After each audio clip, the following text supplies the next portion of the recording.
Chers collègues, chers amis du Collège de cardiologie, j'ai le plaisir de recevoir aujourd'hui le professeur Éloi Marijon. Il est responsable du service de rythmologie de l'hôpital européen Georges Pompidou à Paris et il a une très grande expérience dans le domaine de la stimulation cardiaque. Il va nous parler aujourd'hui du pacemaker sans sonde. Bonjour Éloi. Bonjour Franck. Alors, un pacemaker sans sonde, qu'est-ce que c'est ? Alors, un pacemaker sans sonde, c'est une petite capsule. Une capsule qui fait moins de 1 cc, c'est-à-dire 1/10 d'un pacemaker traditionnel, qui pèse 2 grammes et qui va pouvoir être implantée sur le septum du ventricule droit grâce à ces 4 ancres en éthanol. Alors en effet, c'est un tout petit dispositif. On voit qu'il est relié à aucun conducteur électrique. Alors comment est-ce qu'on va implanter ce pacemaker dans le cœur du malade ? Alors, l'implantation est globalement très différente puisqu'on va avoir une approche veineuse fémorale pour monter finalement le porteur du micra, qui est ce petit dispositif. Et quand on va avoir passé la tricuspide et qu'on se sera mis en appui sur le septum, on va pouvoir donc, tu le vois ici, déployer le micra au contact du septum. Après avoir vérifié le bon fonctionnement électrique, on coupera la petite ficelle qui coulisse et on laissera le micra en place. Donc une implantation extrêmement simple. Alors, très bien, mais à quel type de patient tu destines ce dispositif, le micra ? Alors le micra est remboursé, l'implantation du micra et le dispositif est remboursé depuis mars 2019 pour un certain type de patients qui sont des patients à risque infectieux essentiellement. Et qui donc, avoir du sans-sonde présente un véritable intérêt. Patients hémodialysés, patients sous chimiothérapie avec un porte-à-cap, patients ayant déjà eu une infection de matériel, ou bien évidemment les patients qui n'ont pas d'abord veineux sous clavier. Ça, c'est vraiment la population typique qui sont dans les critères de remboursement actuels.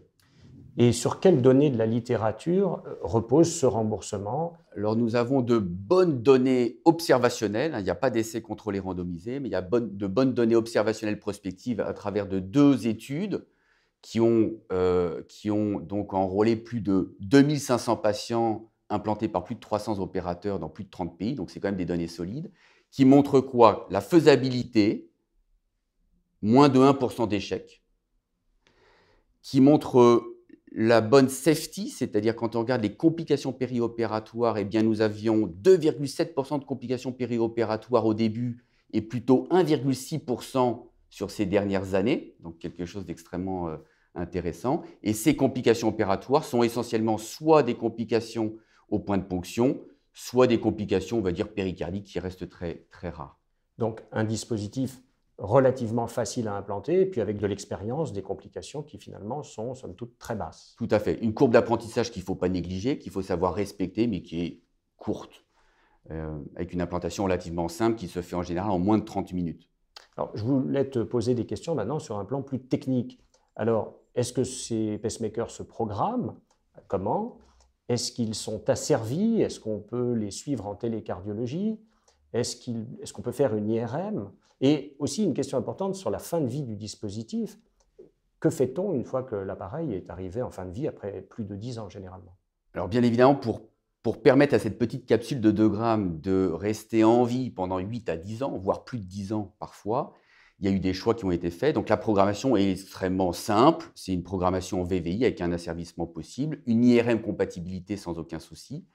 Il n'y a pas de mémoire incluse dans le dispositif. La télécardiologie reste possible. Et en cas de fin de vie, c'est le seul pacemaker actuellement qui soit capable d'être mis sur off. C'est-à-dire on l'éteint complètement et on pourra mettre une deuxième capsule à côté de la première. Pour conclure, alors je sais que c'est une première génération, enfin qui est déjà extrêmement aboutie, mais il y a des perspectives. Il y a notamment le Micra AV et d'autres dispositifs. Est-ce que tu peux nous en dire un mot ? Alors les perspectives sont extrêmement alléchantes. Il y a d'abord le Micra AV qui permet une synchronisation entre une écoute atriale et la stimulation ventriculaire et qui marche très bien puisqu'on en implante déjà. Mais dans quelques années, on va avoir le Micra atrial qui permettra la stimulation atriale. Nous aurons également les dispositifs qui permettent de fonctionner avec un système de resynchronisation sans sonde. Et puis, il y a toutes les perspectives qui sont liées à la défibrillation sous-cutanée qui pour le moment est incapable de stimuler, mais qui en combinaison avec un sens sonde permettra le développement d'ATP et d'une stimulation associée. Donc je comprends que c'est un système extrêmement prometteur. Merci Éloi, je te remercie pour ton intervention extrêmement claire. Chers amis du collège, je vous donne rendez-vous pour une prochaine vidéo sur le site du CNCF.